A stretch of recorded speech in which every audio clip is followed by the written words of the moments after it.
Imaginez une jeune femme, le cœur vibrant au rythme des souks de Marrakech, ne connaissant que quelques bribes de français. Pourrait-elle un jour maîtriser cette langue au point d'en faire la clé de son destin? L'histoire de Mariam prouve que la passion et la persévérance peuvent briser toutes les barrières linguistiques et ouvrir les portes d'un monde insoupçonné. Restez connectés pour découvrir son incroyable voyage. Mariam avait grandi sous le soleil généreux de Marrakech. À 20 ans, ses yeux sombres pétillaient de curiosité et d'une intelligence vive. Elle aimait sa ville, ses couleurs, ses odeurs d'épices et de cuir, le bourdonnement incessant de la place Djema El Fna. Le marocain, Darija, était sa langue maternelle, celle de son cœur et de sa famille. Elle avait appris quelques bases de français à l'école, assez pour un bonjour, un merci ou déchiffrer une partie des panneaux. Mais loin, très loin de la fluidité qu'elle entendait parfois chez les touristes ou dans les quelques émissions françaises qu'elle captait à la télévision. Ce français des autres la fascinait et l'intimidait à la fois. Il lui semblait être une mélodie complexe, élégante, mais dont elle ne possédait que quelques notes éparses. Elle travaillait à mi-temps dans la petite boutique d'artisanat de son oncle, près de la place. Souvent, des touristes francophones entraient, cherchant un souvenir, posant des questions sur le travail du cuir ou la signification d'un motif sur un tapis. Mariam se sentait frustrée. Elle comprenait vaguement, hochait la tête, souriait, mais ne pouvait répondre qu'avec des mots simples, des gestes, laissant son oncle, plus à l'aise, prendre le relais. Chaque conversation manquée était comme une petite piqûre au cœur, le rappel de cette barrière invisible. Un jour, un couple de touristes français, visiblement émerveillés mais un peu perdus, tentèrent de lui demander des indications pour les jardins Majorelle. Il parlait vite, avec passion. Mariam capta jardin bleu Majorelle mais le reste fut un flot indistinct. Elle voulut les aider, sortir de sa coquille, mais les mots ne vinrent pas. Elle bafouilla un désolé, je ne parle pas bien, le visage empourpré.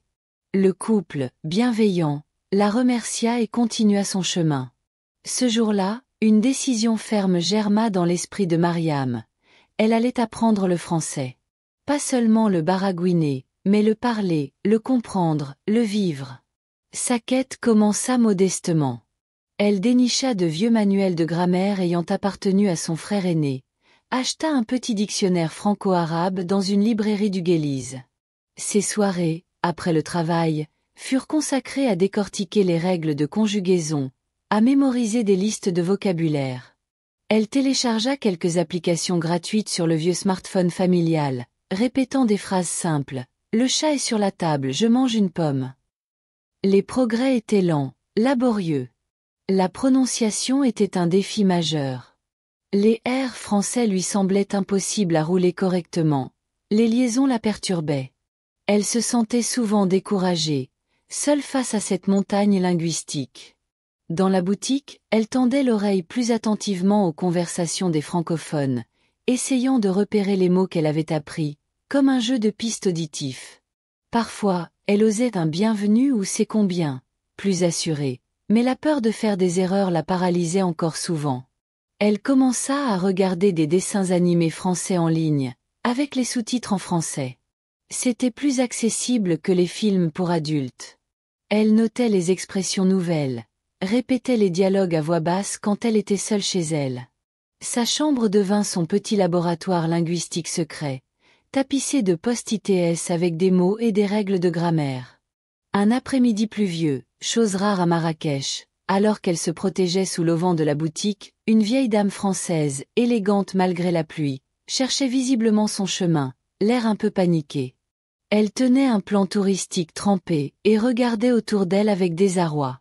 Poussée par une impulsion, Mariam s'approcha. « Excusez-moi, madame, vous cherchez quelque chose ?» risqua-t-elle, choisissant ses mots avec soin.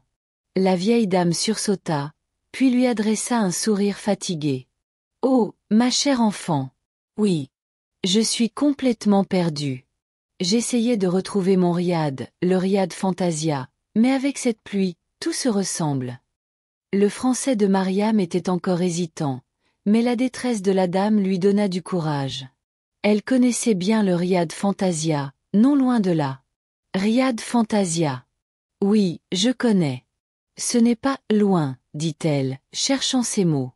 Venez, avec moi? Je peux montrer chemin? La dame, nommée Madame Dubois, accepta avec gratitude. En chemin, elle posa des questions simples à Mariam sur son travail, sur Marrakech. Mariam répondit comme elle put, faisant des phrases courtes, cherchant parfois un mot dans son petit dictionnaire mental.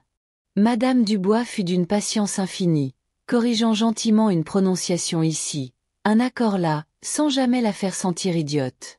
Quand elle arrivèrent au riad, Madame Dubois la remercia chaleureusement. « Vous avez été mon ange gardien, Mariam. Votre français est déjà très bon. Il faut juste continuer. Avez-vous pensé à écouter la radio française?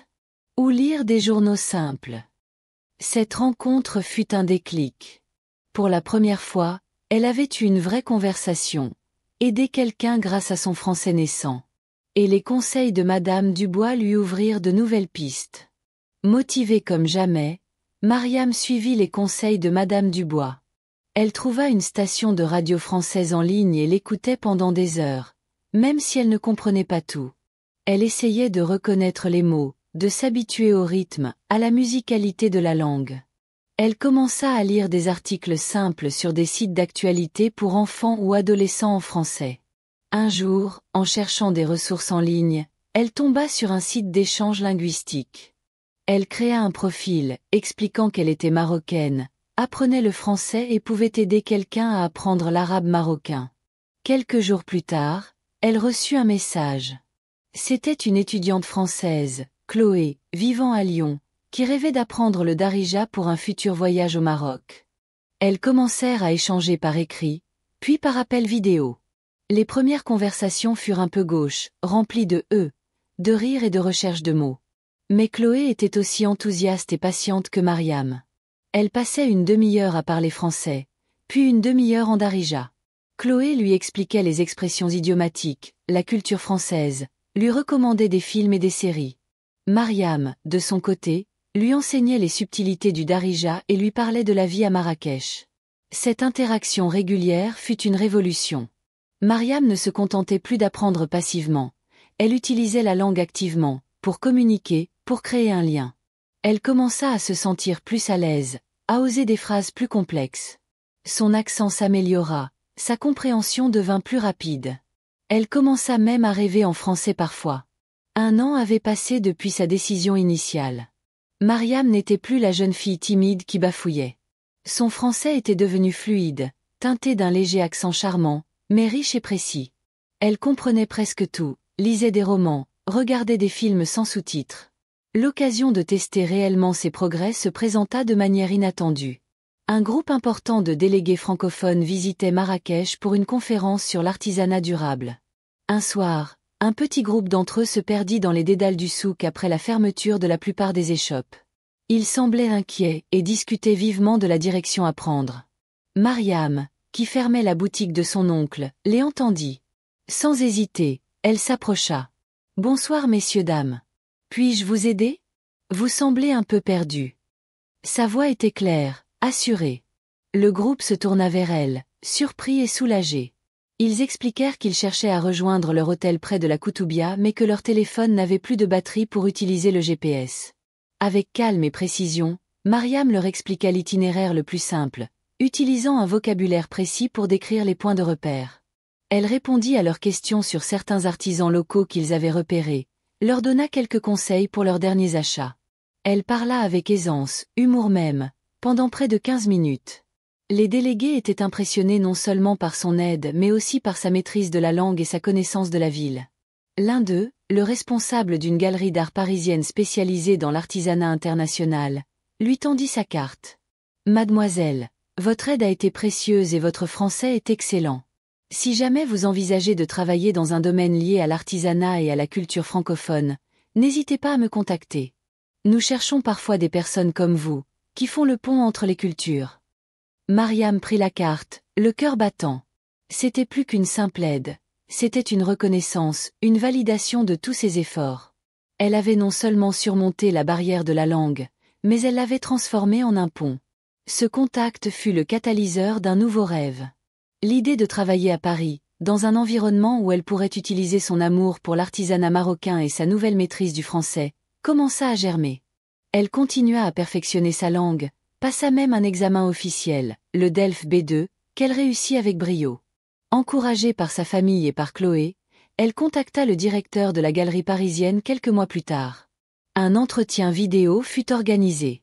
Mariam, autrefois si intimidée, parla avec confiance de sa passion, de son parcours, de sa vision du dialogue interculturel à travers l'art.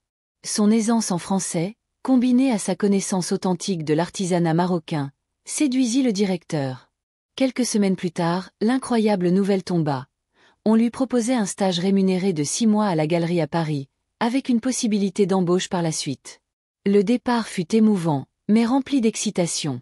En arrivant à Paris, une ville si différente de sa Marrakech natale, le français qu'elle avait appris avec tant d'ardeur devint son allié le plus précieux. Il lui permit de naviguer dans la ville, de comprendre son nouveau travail, de nouer des amitiés, de s'intégrer. Elle découvrit les musées, les cafés, les librairies parisiennes, chaque interaction étant une nouvelle note ajoutée à sa symphonie personnelle des mots. Mariam travailla dur à la galerie, apportant une perspective unique. Elle aida à organiser une exposition à succès sur les éliges marocains, servant d'interprète et d'experte culturelle. Son parcours impressionna ses collègues et les clients. Le stage se transforma en contrat à durée indéterminée. L'histoire de Mariam nous enseigne que la maîtrise d'une langue étrangère n'est pas seulement une question de grammaire ou de vocabulaire, mais un voyage de découverte de soi et des autres. La persévérance, la curiosité et le courage d'oser parler, même avec des erreurs au début, sont les clés qui peuvent ouvrir des portes que l'on n'imaginait même pas. Apprendre une langue, c'est construire un pont vers une autre culture, vers de nouvelles opportunités, et parfois, vers un tout nouveau destin. La passion est le moteur le plus puissant du changement. Si l'incroyable parcours de Mariam vous a inspiré et touché, n'hésitez pas à laisser un j'aime, like, sous cette vidéo.